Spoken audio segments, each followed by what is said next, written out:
If you look at the concept of priest as you find it in the Jewish text, the priest was basically a functionary. The priest knew what sacrifices had to be made for what, how they had to be done, and this sort of thing.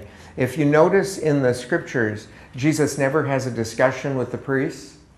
The theologians were the Pharisees. Priests just were functionaries in the presence of God, and they led worship. One of the interesting things about Jesus, and most people don't tend to think of this, do you know Jesus never once led worship? If you look at him in his life, he never once led worship. You and I would see the Last Supper that we know as an act of worship, and he certainly led that, but it wasn't an act of worship then, okay? It was a meal.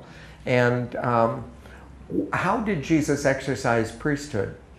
Jesus saw the exercise of priesthood is not in leading worship, but in worshiping. So you'll see Jesus consistently in prayer before the Father, consistently in prayer. And I'm sure most of you know that in the Christian scriptures, the word priest is only used of Jesus. It is never applied to another person.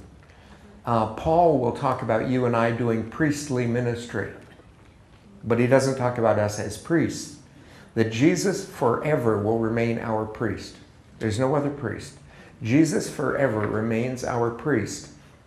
And you and I share in his priesthood to the degree we're actually involved in prayer, you know? And I don't know if you've ever heard this before, but just to tell you, in the Jewish tradition, involvement in prayer is a very curious thing. If you've ever been to a synagogue service, it's not the least bit unusual to see a rabbi begin a prayer and people in the congregation go off to the side and drink coffee or talk to one another, everything. In the Jewish community, if one person's praying, we're all praying with them, period. All you have to do is show up, okay? Then you're praying with them.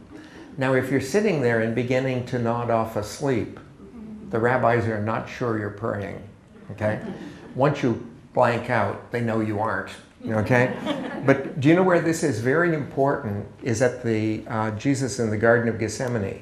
If you read the text carefully in their original, the first time Jesus comes to the apostles, that they're just awake, but very sleepy. And the second time Jesus comes to the apostles, they're nodding. So a rabbi would say, I think they're praying, because Jesus is praying, so I think they're praying. The third time they come, and the third time Jesus comes, they're asleep. And one of the things that St. Augustine notes in the whole thing, he says, you notice Jesus cannot be taken away from them till they stop praying. And that's something to remember in our lives. Our ultimate union with Jesus is prayer. We will never be separated from Jesus as long as we're praying.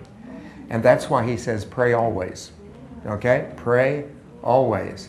We need to make prayer. Prayer isn't something we do. It's the way we do everything. Okay? So that everything can be a prayer. That God can speak to you through what you're doing, and you speak to God through what you're doing. Okay? And so this is the concept of what it is to be a priest. Holy Spirit come, Holy Spirit come.